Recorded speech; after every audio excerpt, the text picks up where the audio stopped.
വചനമേ നിത്യജീവന്റെ ആധാരമേ, രക്ഷയേകിടും സത്യമാർഗമേ, എന്റെ ആത്മാവിനാശ്വാസമേ. വചനം വചനം വചനം. രാജാക്കന്മാരുടെ 2-ാം പുസ്തകം 20-ാം അധ്യായം. ആ ദിവസങ്ങളിൽ ഹെസക്കിയ മാരകമാം വിധം രോഗിയായി. ആമോസിന്റെ പുത്രൻ ഏശയ്യാ പ്രവാചകൻ അവന്റെ പക്കൽ ചെന്ന് അവനോട് പറഞ്ഞു, കർത്താവ് ഇങ്ങനെ അരുൾ ചെയ്യുന്നു, നിന്റെ ഭവനം ക്രമപ്പെടുത്തുക, എന്തെന്നാൽ നീ മരിക്കുകയാണ്, സുഖപ്പെടുകയില്ല. അവൻ തന്റെ മുഖം ചുവരിലേക്ക് തിരിച്ച് കർത്താവിനോട് ഇപ്രകാരം പ്രാർത്ഥിച്ചു, കർത്താവേ, ഞാൻ അങ്ങയുടെ മുമ്പാകെ വിശ്വസ്തതയിലും ഹൃദയ പരമാർത്ഥതയിലും നടന്നിരുന്നതും അങ്ങയുടെ ദൃഷ്ടികളിൽ നന്മ പ്രവർത്തിച്ചതും ഇപ്പോൾ ഓർക്കണമേ. ഹെസക്കിയ വലിയ ദുഃഖത്തോടെ വിലപിച്ചു.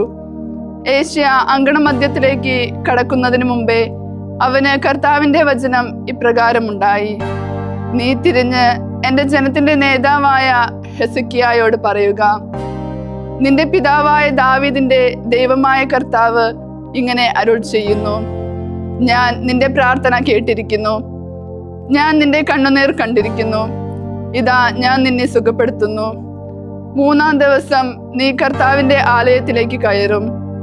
നിന്റെ ദിനങ്ങളോട് 15 വർഷം ഞാൻ കൂട്ടും. അസീറിയ രാജാവിന്റെ കരതലത്തിൽ നിന്ന് നിന്നെയും ഈ പട്ടണത്തെയും ഞാൻ വിടുവിക്കും. എന്നെ പ്രതിയും എന്റെ ദാസനായ ദാവീദിനെ പ്രതിയും ഈ നഗരം ഞാൻ സംരക്ഷിക്കും. അപ്പോൾ ഏശയ്യാ നിർദ്ദേശിച്ചു, അത്തിപ്പഴത്തിന്റെ ഒരു അട എടുക്കുവിൻ. അവൻ സുഖം പ്രാപിക്കേണ്ടതിന് അവർ അത് എടുത്ത് അവന്റെ വ്രണത്തിന്മേൽ വയ്ക്കട്ടെ. ഹെസക്കിയ ഏശയ്യായോട് ചോദിച്ചു, കർത്താവ് എന്നെ സുഖപ്പെടുത്തുകയും 3-ാം ദിവസം ഞാൻ കർത്താവിന്റെ ആലയത്തിൽ കയറുകയും ചെയ്യും എന്നതിന് എന്താണ് അടയാളം? ഏശയ്യാ പറഞ്ഞു, കർത്താവ് അരുൾ ചെയ്ത കാര്യം അവിടുന്ന് നിറവേറ്റുമെന്നതിന് കർത്താവിൽ നിന്ന് നിനക്കുള്ള അടയാളം ഇതാണ്, നിഴൽ 10 അടി മുന്നേറിയിരിക്കുന്നു, അത് 10 അടി പിന്നോട്ടാകുമോ? ഹെസക്കിയ പറഞ്ഞു, നിഴൽ 10 അടി നീങ്ങുന്നത് ചെറിയ കാര്യമാണ്, എന്നാൽ അങ്ങനെയല്ല നിഴൽ പുറകോട്ട് 10 അടി തിരിയുന്നത്. അപ്പോൾ പ്രവാചകനായ ഏശയ്യാ കർത്താവിനോട് വിളിച്ചപേക്ഷിച്ചു. അവിടുന്ന് ആഹാസിന്റെ പടികൾ ഇറങ്ങിയ നിഴലിനെ 10 അടി തിരിച്ചു കൊണ്ടുവന്നു. ഹെസക്കിയ രോഗിയാണെന്ന് കേട്ടതിനാൽ അക്കാലത്ത് ബാബിലോൺ രാജാവായ ബലാദാന്റെ പുത്രൻ മെറോദാക് ബലാദാൻ ഹെസക്കിയായിക്ക് കത്തുകളും സമ്മാനവും അയച്ചു കൊടുത്തു. ഹെസക്കിയ അവരെ കേട്ടു. സുഗന്ധദ്രവ്യപുര മുഴുവനും വെള്ളിയും സ്വർണവും സുഗന്ധദ്രവ്യങ്ങളും മേൽത്തരം എണ്ണയും തന്റെ ആയുധപ്പുരയും തന്റെ ഭണ്ഡാരങ്ങളിലുള്ളതെല്ലാം അവരെ കാണിച്ചു കൊടുത്തു. ഹെസക്കിയ അവരെ കാണിക്കാത്തതായി ഒന്നും അവന്റെ കൊട്ടാരത്തിലോ അവന്റെ അധീനതയിലെങ്ങുമോ ഉണ്ടായിരുന്നില്ല. അപ്പോൾ പ്രവാചകനായ ഏശയ്യാ ഹെസക്കിയ രാജാവിന്റെ അടുത്ത് വന്ന് അവനോട് ചോദിച്ചു, ആ ആളുകൾ എന്താണ് പറഞ്ഞത്? എവിടെ നിന്നാണ് അവർ നിന്റെ പക്കൽ വന്നത്? ഹെസക്കിയ പറഞ്ഞു, ദൂരദേശത്തു നിന്ന് ബാബിലോണിൽ നിന്നാണ് അവർ വന്നത്. അവൻ ചോദിച്ചു, അവർ എന്താണ് നിന്റെ കൊട്ടാരത്തിൽ കണ്ടത്? ഹെസക്കിയ മറുപടി പറഞ്ഞു, എന്റെ കൊട്ടാരത്തിലുള്ളതെല്ലാം അവർ കണ്ടു. എന്റെ ഭണ്ഡാരങ്ങളിൽ ഞാൻ അവരെ കാണിക്കാത്തതായി ഒന്നുമില്ല. അപ്പോൾ ഏശയ്യാ ഹെസക്കിയായോട് പറഞ്ഞു, കർത്താവിന്റെ വചനം ശ്രവിക്കുക. ഇതാ നിന്റെ ഭവനത്തിലുള്ളതൊക്കെയും ഈ ദിവസം വരെ നിന്റെ പിതാക്കന്മാർ സംഭരിച്ചു കൂട്ടിയതും ബാബിലോണിലേക്ക് സംവഹിക്കപ്പെടുന്ന ദിനങ്ങൾ വരുന്നു, ഒന്നും അവശേഷിക്കുകയില്ല. കർത്താവ് അരുൾ ചെയ്യുന്നു, നിന്നിൽ നിന്ന് പുറത്തു വരുന്ന നീ ജനിപ്പിക്കുന്ന മക്കളിൽ ചിലരെ അവർ എടുക്കും. ബാബിലോൺ രാജാവിന്റെ കൊട്ടാരത്തിൽ അവർ ഷണ്ഡന്മാരായിരിക്കും. അപ്പോൾ ഹെസക്കിയ ഏശയ്യായോട് പറഞ്ഞു, നീ പറഞ്ഞ കർത്താവിന്റെ വചനം നല്ലതു തന്നെ. അവൻ വിചാരിച്ചു, എന്റെ നാളുകളിൽ സമാധാനവും സ്ഥിരതയും ഉണ്ടാകുമെങ്കിൽ പിന്നെ എന്ത്? ഹെസക്കിയായുടെ പ്രവർത്തികളുടെ ശിഷ്ടഭാഗവും അയാളുടെ എല്ലാ ശക്തി വൈഭവവും അവൻ കുളവും ചാലും നിർമ്മിച്ച് ജലം പട്ടണത്തിലേക്ക് എത്തിച്ചതും യൂദാ രാജാക്കന്മാരുടെ ദിനവൃത്താന്ത ഗ്രന്ഥത്തിൽ എഴുതപ്പെട്ടിട്ടുണ്ടല്ലോ. ഹെസക്കിയ തന്റെ പിതാക്കന്മാരോടൊപ്പം ശയിച്ചു. അവന്റെ സ്ഥാനത്ത് പുത്രൻ മനാസെ രാജാവായി. രാജാക്കന്മാരുടെ രണ്ടാം പുസ്തകം 21-ാം അധ്യായം. രാജാവാകുമ്പോൾ മനാസേക്ക് 12 വയസ്സായിരുന്നു. അവൻ ജെറുസലേമിൽ 55 വർഷം ഭരിച്ചു. അവന്റെ അമ്മയുടെ പേര് ഹെഫ്സീബ എന്നായിരുന്നു. ഇസ്രായേല്യരുടെ മുൻപിൽ നിന്ന് കർത്താവ് പുറത്താക്കിയ ജനതകളുടെ മ്ലേച്ഛതകൾക്കനുസരിച്ച് അവനും കർത്താവിന്റെ ദൃഷ്ടികളിൽ തിന്മ പ്രവർത്തിച്ചു. തന്റെ പിതാവായ ഹെസക്കിയ നശിപ്പിച്ച പൂജാഗിരികൾ അവൻ പുനരുദ്ധരിക്കുകയും ബാലിന് ബലിപീഠങ്ങൾ ഉയർത്തുകയും ഇസ്രായേൽ രാജാവായ ആഹാബ് ചെയ്തതുപോലെ അഷേര നിർമ്മിക്കുകയും ആകാശ സൈന്യത്തെ മുഴുവൻ ആരാധിക്കുകയും അവയെ സേവിക്കുകയും ചെയ്തു. ജെറുസലേമിൽ ഞാൻ എൻ്റെ നാമം സ്ഥാപിക്കും എന്ന് കർത്താവ് അരുൾ ചെയ്ത കർത്താവിന്റെ ആലയത്തിൽ അവൻ ബലിപീഠങ്ങൾ പണിതു. കർത്താവിന്റെ ആലയത്തിന്റെ 2 അങ്കണങ്ങളിലും അവൻ ആകാശ സൈന്യത്തിനെല്ലാം വേണ്ടി ബലിപീഠങ്ങൾ നിർമ്മിച്ചു.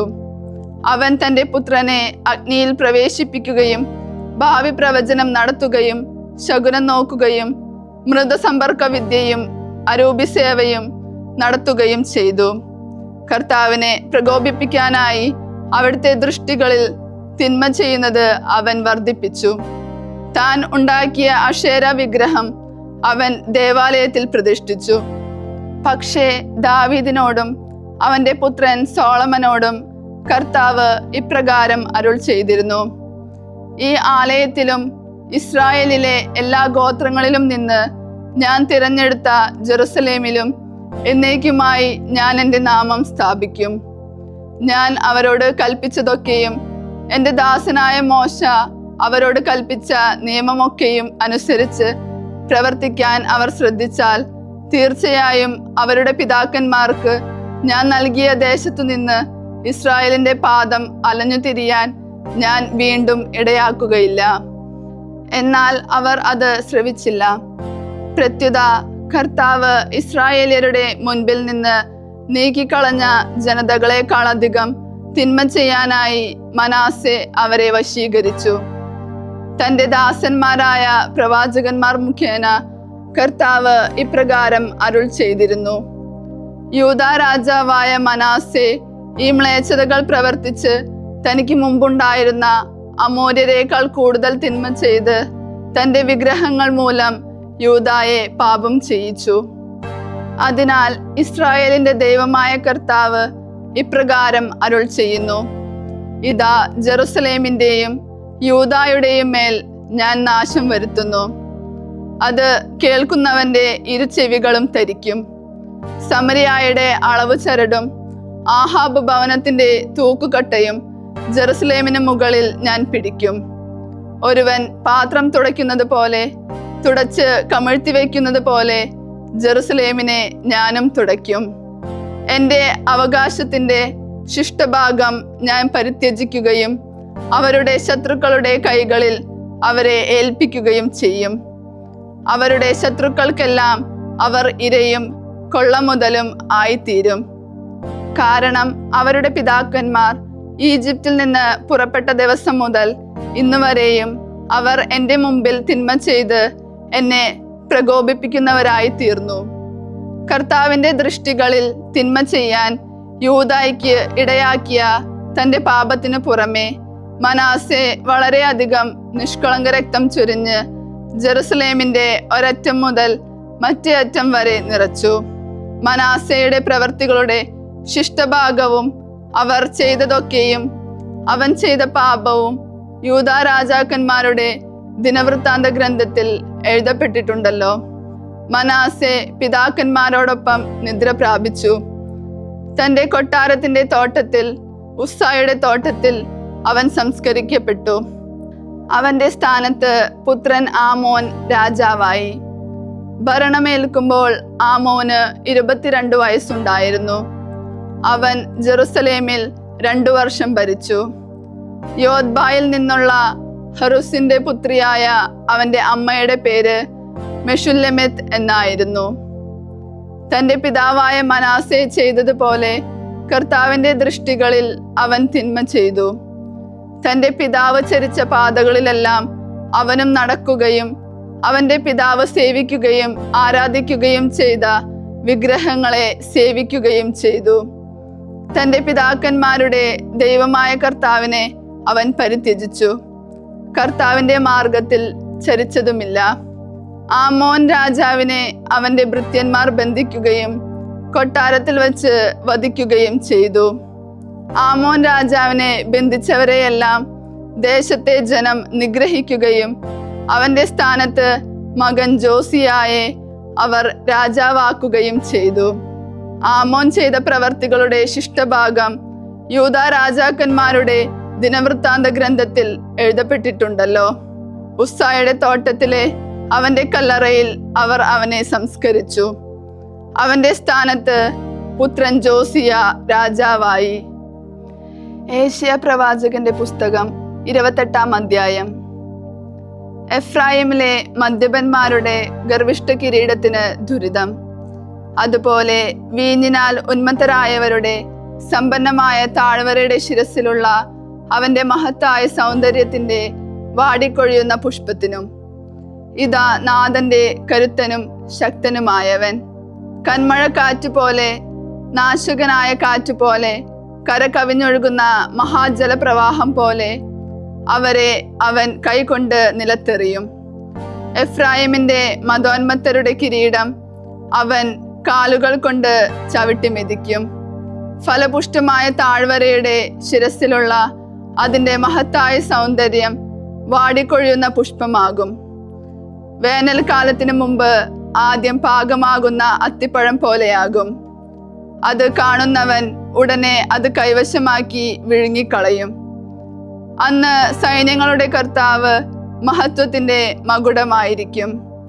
തന്റെ ജനത്തിൽ അവശേഷിക്കുന്നവർക്ക് അവിടുന്ന് സൗന്ദര്യത്തിന്റെ കിരീടമായിരിക്കും. ന്യായവിധിക്കിരിക്കുന്നവന് അവിടുന്ന് ന്യായത്തിന്റെ ആത്മാവും കവാടത്തിങ്കൽ നിന്ന് യുദ്ധം ചെയ്യുന്നവർക്ക് ശക്തിയുമായിരിക്കും. പുരോഹിതനും പ്രവാചകനും ലഹരിയിൽ വഴിതെറ്റുന്നു, വീഞ്ഞിന്റെ ലഹരിയിൽ വഴിതെറ്റുന്നു. മദ്യലഹരിയിൽ അവർക്ക് ദർശനങ്ങളിൽ തെറ്റുപറ്റുന്നു, തീരുമാനങ്ങളിൽ കാലിടറുന്നു. കാരണം ഛർദിയുടെ മാലിന്യം കൊണ്ട് എല്ലാ മേശകളും നിറഞ്ഞിരിക്കുന്നു, ഒരു സ്ഥലവും ബാക്കിയില്ല. അവർ പറയുന്നു, ആർക്കാണ് ഇവൻ അറിവ് പകരുന്നത്? ഇവൻ ആർക്കാണ് സന്ദേശം വ്യാഖ്യാനിച്ചു കൊടുക്കുന്നത്? മുലകുടി വിട്ടവരെയോ? കാരണം അത് നിയമത്തിന്മേൽ നിയമമാണ്, നിയമത്തിന്മേൽ നിയമം. ചട്ടത്തിന്മേൽ ചട്ടമാണ്, ചട്ടത്തിന്മേൽ ചട്ടം. ഇവിടെ അല്പം, അവിടെ അല്പം. എന്നാൽ വിക്കന്മാരുടെ അധരങ്ങൾ കൊണ്ടും അന്യഭാഷക്കാരുടെ നാവുകൊണ്ടും അവിടുന്ന് ഈ ജനത്തോട് സംസാരിക്കും. അവിടുന്ന് അവരോട് ഇത് പറഞ്ഞിരുന്നു: ഇതാണ് വിശ്രമസ്ഥലം, പരിക്ഷീണർക്ക് നിങ്ങൾ വിശ്രമം നൽകുക. ഇതാണ് വിശ്രാന്തി. എന്നാൽ അവർ കേൾക്കാൻ കൂട്ടാക്കിയില്ല.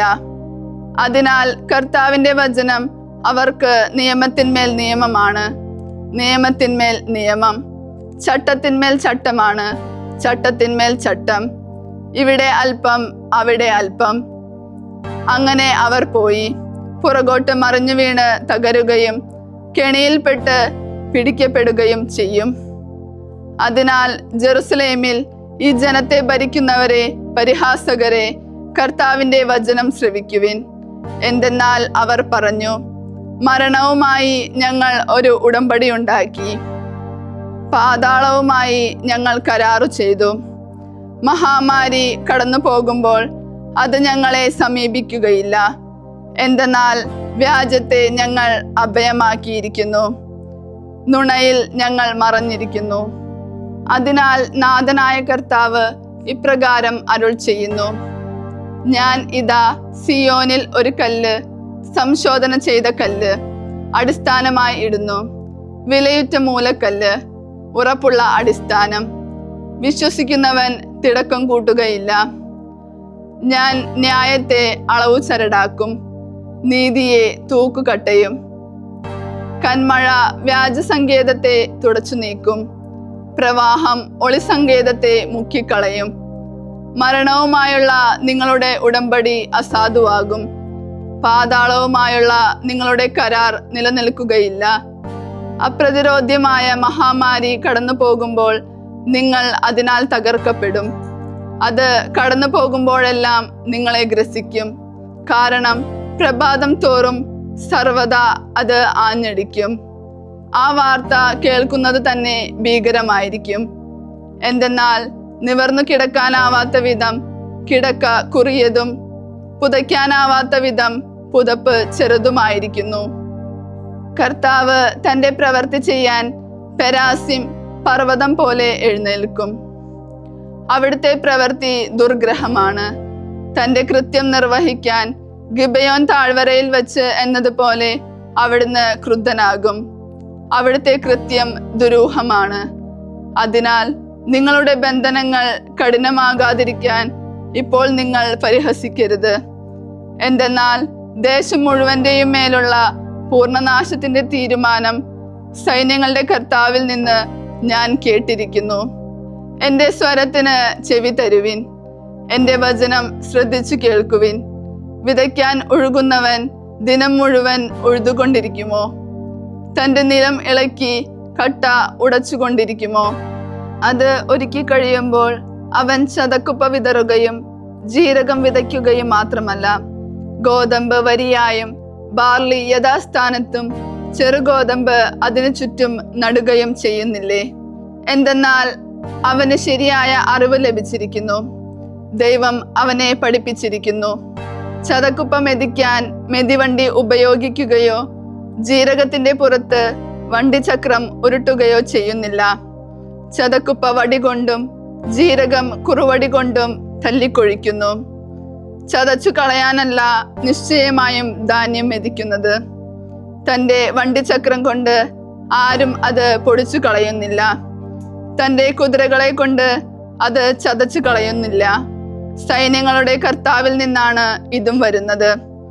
അവൻ ഉപദേശത്തിൽ വിസ്മയനീയനും ജ്ഞാനത്തിൽ മഹോന്നതനുമാണ്. വിശുദ്ധ യോഹന്നാൻ എഴുതിയ സുവിശേഷം 15-ാം അധ്യായം 18 മുതൽ 27 വരെയുള്ള തിരുവചനങ്ങൾ. ലോകം നിങ്ങളെ വെറുക്കുന്നെങ്കിൽ അതിനു മുൻപേ അത് എന്നെ വെറുത്തു എന്ന് അറിഞ്ഞുകൊള്ളുവിൻ. നിങ്ങൾ ലോകത്തിൻ്റെതായിരുന്നെങ്കിൽ ലോകം അതിന് സ്വന്തമായതിനെ സ്നേഹിക്കുമായിരുന്നു. എന്നാൽ നിങ്ങൾ ലോകത്തിൻ്റെതല്ലാത്തത് കൊണ്ട്, ഞാൻ നിങ്ങളെ ലോകത്തിൽ നിന്ന് തിരഞ്ഞെടുത്തത് കൊണ്ട് ലോകം നിങ്ങളെ വെറുക്കുന്നു. ദാസൻ യജമാനനേക്കാൾ വലിയവനല്ല എന്ന് ഞാൻ നിങ്ങളോട് പറഞ്ഞ വചനം ഓർമ്മിക്കുവിൻ. അവർ എന്നെ പീഡിപ്പിച്ചെങ്കിൽ നിങ്ങളെയും പീഡിപ്പിക്കും. അവർ എൻ്റെ വചനം പാലിച്ചെങ്കിൽ നിങ്ങളുടേതും പാലിക്കും. എന്നാൽ എൻ്റെ നാമം മൂലം അവർ ഇവയെല്ലാം നിങ്ങളോട് ചെയ്യും. കാരണം എന്നെ അയച്ചവനെ അവർ അറിയുന്നില്ല. ഞാൻ വന്ന് അവരോട് സംസാരിച്ചില്ലായിരുന്നെങ്കിൽ അവർക്ക് പാപം ഉണ്ടാകുമായിരുന്നില്ല. എന്നാൽ ഇപ്പോൾ അവരുടെ പാപത്തെക്കുറിച്ച് അവർക്ക് ഒഴികഴിവില്ല. എന്നെ വെറുക്കുന്നവൻ എൻ്റെ പിതാവിനെയും വെറുക്കുന്നു. മറ്റാരും ചെയ്തിട്ടില്ലാത്ത പ്രവർത്തികൾ ഞാൻ അവരുടെ ഇടയിൽ ചെയ്തില്ലായിരുന്നെങ്കിൽ അവർക്ക് പാപമുണ്ടാകുമായിരുന്നില്ല. എന്നാൽ ഇപ്പോൾ അവർ എന്നെയും എൻ്റെ പിതാവിനെയും കാണുകയും വെറുക്കുകയും ചെയ്തിരിക്കുന്നു. അവർ കാരണം കൂടാതെ എന്നെ വെറുത്തു എന്ന് അവരുടെ നിയമത്തിൽ എഴുതപ്പെട്ടിരിക്കുന്ന വചനം പൂർത്തിയാകാനാണ് ഇത് സംഭവിച്ചത്. ഞാൻ പിതാവിൻ്റെ അടുത്തു നിന്ന് അയക്കുന്ന ആശ്വാസകൻ, പിതാവിൽ നിന്ന് പുറപ്പെടുന്ന ആ സത്യാത്മാവ് വരുമ്പോൾ അവൻ എന്നെക്കുറിച്ച് സാക്ഷ്യം നൽകും. ആരംഭം മുതൽ എന്നോട് കൂടെയുള്ളവരായതുകൊണ്ട് നിങ്ങളും സാക്ഷ്യം നൽകും. ദൈവവചനമേ, നിത്യജീവന്റെ ആധാരമേ, രക്ഷയേകിടും സത്യമാർഗമേ, എൻ്റെ ആത്മാവിനാശ്വാസം.